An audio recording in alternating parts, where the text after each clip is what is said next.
Ce film est vraiment trop nul. Ils ont fait une blague sur le Justice League de Zack Snyder.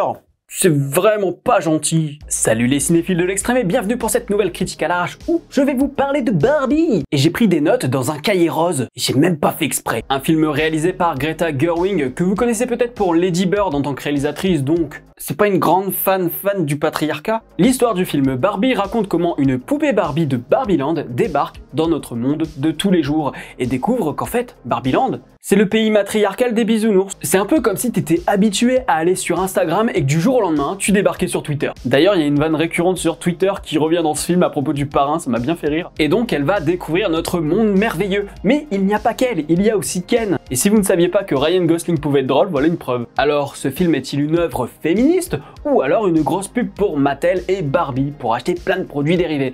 Et je vais pas répondre, parce que durant le film, j'arrêtais pas de me dire est-ce que Mattel est cynique au point de balancer ce film, ou alors vraiment, ils veulent faire une démarche féministe. Et ça m'a pris la tête. Au bout d'une demi-heure, j'ai arrêté de me poser la question, j'ai dit prends le film tel qu'il est et on verra à la fin ce qu'on en pense. Et donc me voilà face à vous. Alors on va commencer par le plus gros point fort de ce film, hein, c'est bien évidemment l'esthétique, parce que en termes de décor, d'accessoires ou encore de costumes, c'est incroyable. C'est incroyable parce que il y a un travail de minutie autour de la gamme Barbie qui est impressionnant, vraiment. J'ai même une gamine qui était à côté de moi. D'ailleurs, les gamins, ça sert à rien de les emmener, ils vont rien comprendre. Mais j'y reviendrai plus tard. Donc j'avais une gamine à côté de moi qui à un moment dit à sa grand-mère « Ah, ça je l'ai !» Et moi, je suis pas trop expert en gamme Barbie. Et donc je me suis dit, si t'as une gamine de moins de 10 ans qui arrive à reconnaître son jouet à taille humaine, c'est qu'il a l'air réussi. Les gens chargés des décors, des costumes et des accessoires, vous avez dû prendre un kiff là-dessus. Et du coup, au niveau de la photographie, c'est pareil. C'est-à-dire que Barbieland, c'est ultra coloré, les couleurs sont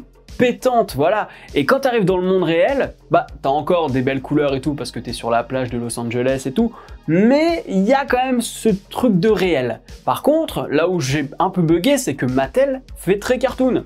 En fait, c'est comme si ça n'appartenait pas au réel. Et là, j'ai bugué. Je me suis dit non, t'as Barbieland et t'as le monde réel. Il faut faire quelque chose de très austère, ce qu'ils arrivent très bien à faire avec les couleurs et l'architecture du bâtiment de Mattel. Mais le problème, c'est que c'est trop prononcé et donc on a l'impression que ce bâtiment est aussi un jouet. Et là, ça me pose problème en fait. Donc, il y a du bon, il y a du mauvais en termes d'esthétique. C'est-à-dire que le dosage, je le trouve pas assez intéressant. Mais là où c'est intéressant pour la photographie, c'est aussi quand le personnage de Barbie commence à devenir de plus en plus humaine. C'est-à-dire qu'au fur et à mesure, même quand elle est dans Barbieland, et ça c'est plutôt vers la fin du film, donc même quand elle est dans Barbieland, eh bien on a des couleurs, une photographie qui devient un peu plus naturaliste, comme pour dire que la réalité vient s'inviter dans le monde de Barbie. Donc il y a des choses très intéressantes en matière d'esthétique. Là-dessus, il n'y a rien à dire. C'était évident dès qu'on a vu les bandes annonces. Ce serait idiot de dire qu'il n'y a aucun travail là-dessus. Et c'est vrai qu'en termes de mise en scène, il y a plein de bonnes idées. C'est vrai qu'on ne voit jamais une Barbie rentrer dans une voiture. D'ailleurs, les Barbie, les voitures, elles n'ont pas toutes des portières dans les gammes. Et toi, quand t'es gamin, tu t'amuses pas à ouvrir la porte, à faire rentrer le personnage, tu le mets dans la bagnole. Et là aussi, en termes de mise en scène, en termes de déplacement des personnages, ils y ont pensé. Ils ont pensé à tout ce qu'incarne une Barbie, que ce soit dans la manière de jouer, mais aussi ce qu'elle représente au niveau de la société. Et là, c'était casse-gueule. Là, je vous avoue que j'ai eu un peu peur, parce qu'au début du film, on est en mode Barbie a révolutionné le féminisme, elle a été incroyable, il y a eu un avant et un après Barbie dans la conception de la place de la femme dans la société. Et là, je me suis dit, mais c'est un mec qui a écrit ce film, en fait. Et au fur et à mesure, ça devient un peu plus intéressant, c'est-à-dire qu'on a d'autres points de vue sur la place de Barbie dans la société. Et on explique justement que ça détruit le féminisme. Et en fait, c'est vrai que Barbie, quand elle est arrivée, il y a eu ce truc de il faut que tu ressembles à une Barbie dans la vie, Barbie c'est le modèle type de la femme, et par la suite il y a eu une évolution de la Barbie. Et donc toi en tant que spectateur tu te poses la question de cette place de la Barbie, parce qu'il y a un vrai débat, dans ce film autour de la place de ce jouet. Donc un fan de Barbie va peut-être se questionner en se disant « Ah, c'est pas comme ça que j'avais vu la Barbie ». Et quelqu'un qui déteste les Barbie va se dire « Ah oui, c'est vrai qu'il existe ce genre de gamme ». Aujourd'hui, par exemple, cette année, il y a une gamme de Barbie atteinte de trisomie 21 qui est sortie pour montrer que c'est pas que des meufs parfaites qui doivent exister, t'as aussi des meufs avec des singularités. Et d'ailleurs, même dans le film, on voit une Barbie en fauteuil roulant. Donc vraiment, on a tous les types de femmes. Barbie, c'est la femme. Mais ça, c'est une mentalité qui est arrivée bien plus tard chez Mattel. Donc c'est vraiment très intéressant de voir comment on questionne la place de ce jouet au sein de la société. Et puis, évidemment, comme ça parle de féminisme, Bah alors là, on est servi. Alors certains diront, oui, c'est caricatural, nanani, nanana. C'est le monde de Barbie, évidemment que c'est niais. Évidemment que Ken, ça va être un gros débile parce que c'est Ken. Et d'ailleurs, Ryan Gosling est excellent. Le moment, la scène où il découvre ce que c'est le patriarcat. Ah, mais j'ai tapé des barres. Après, j'ai un petit bémol personnel sur cette scène, c'est que les posters qu'on voit de Stallone, bah ça vient de Rocky. Or, Rocky, s'il n'y a pas Adrian, il n'y a pas de Rocky, en fait. Rocky n'existe pas sans Adrian. C'est-à-dire que même quand elle est morte, voilà, je vais pas vous refaire tout Rocky, mais vous savez très bien que Adrian est central. Donc à la rigueur, qu'on prenne du Stallone, ça me dérange pas, mais dans ce cas-là, prenez Cobra ou prenez Rambo. Mais ne choisissez pas Rocky, enfin. Et ce film est intéressant parce que toute la mise en scène, l'esthétique sert le propos. C'est-à-dire que le choix des vêtements de Ken, quand il a découvert le patriarcat, eh bien, c'est tout simplement que des vêtements des années 80. C'est que des vêtements des années 80 qu'on voit notamment portés par Stallone. Et pourquoi c'est les années 80? Tout simplement parce que c'est le moment du virilisme à fond de balle. C'est là où t'as les corps huilés, musclés. C'est là où t'as des gros trucs phalliques que tu défonces comme ça. C'est ce moment qui incarne le plus le patriarcat et sa virilité. À chaque fois, je trouve le film très malin dans sa manière de mettre en scène les choses pour véhiculer une idée. Par contre, dès que ça commence à avoir du dialogue, bah alors là, c'est destiné aux gens qui seraient vraiment trop cons pour comprendre ce qu'il y a à l'image. Le plus gros problème, en effet, ce sont les dialogues. Il y a des dialogues très intéressants.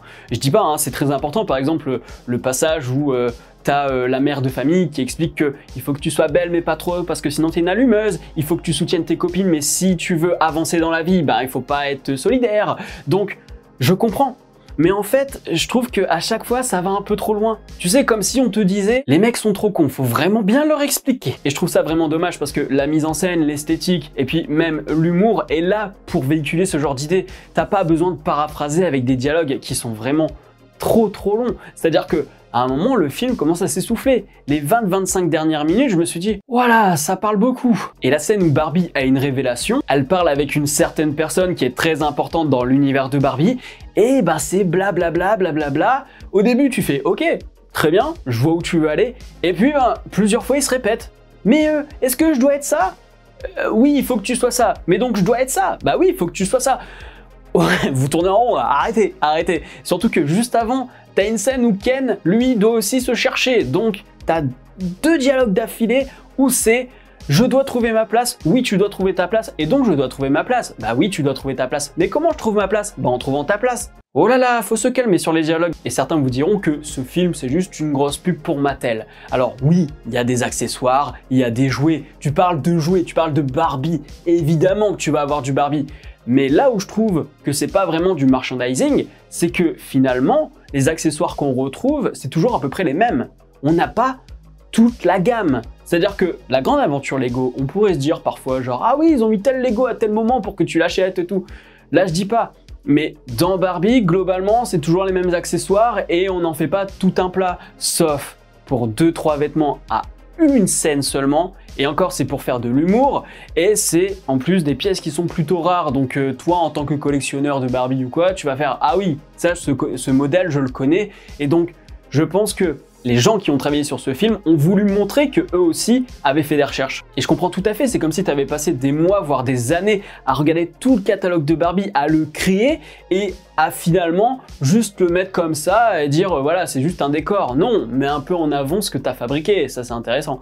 Donc, non, c'est pas vraiment une pub pour Mattel. Alors évidemment que derrière, il va y avoir du merchandising. C'est propre au blockbuster en fait. C'est-à-dire que de toute façon, que ce soit Barbie ou autre chose, ils auraient vendu des produits dérivés. Et comme Barbie, c'est déjà une poupée à la base, ça va pas changer plus de choses. Ça va peut-être faire augmenter les ventes pendant quelques semaines, mais après, bon, ça va pas faire grand-chose de plus. Et même Mattel fait une autocritique. On te parle de toutes les gammes qui n'ont pas fonctionné et qu'on n'a pas vendues finalement et qu'on a totalement oublié. Ils ont même pensé à Alan. Et Alan, faut savoir qu'en effet, il n'y a jamais eu de réédition. Je crois que c'est dans les années 60-70 que ce jouet est sorti et je l'ai vu pour de vrai. Je l'ai vu dans une braderie. Le mec le vendait 200 balles, je crois à peu près.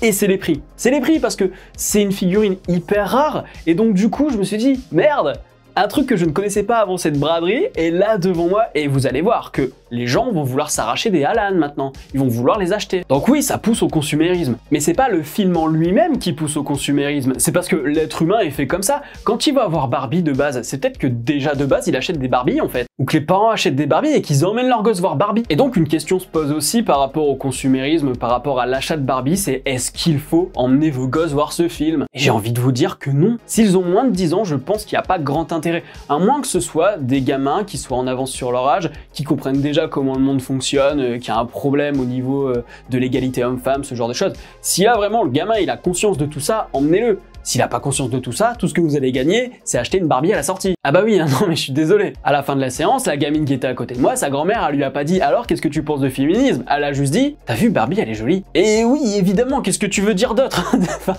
Donc oui, je sais pas, c'est selon vos gosses, évidemment. T'as peut-être des gosses qui sont plus en avance là-dessus. Et si tu veux faire découvrir à ton gosse ce que c'est le féminisme ou quoi, pourquoi pas passer par là?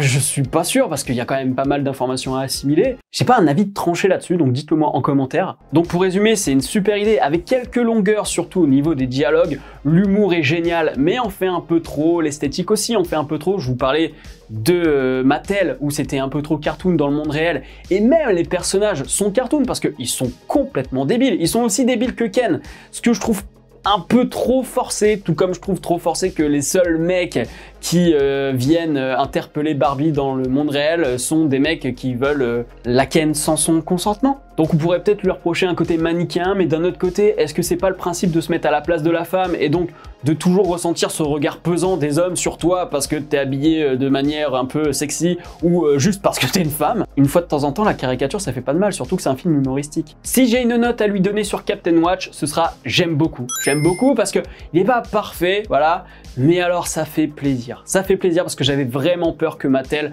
fasse juste un film pour vendre des jouets et j'ai pas l'impression. Parce que j'ai pas envie d'acheter de Barbie. Et me dites pas que c'est parce que je suis un garçon, parce que j'en ai des poupées. T'en connais beaucoup des garçons qui ont des Raggedy Ann? Si la vidéo vous a plu, n'hésitez pas à mettre un pouce bleu, à la partager sur les réseaux sociaux et à me dire en commentaire ce que vous avez pensé de ce film. Et encore une fois, la question que je me pose vraiment, c'est est-ce que Mattel est cynique? Et une autre question, c'est est-ce qu'il faut emmener les gosses? Voilà. Mais surtout, la question, c'est est-ce que Mattel fait du cynisme à fond les ballons?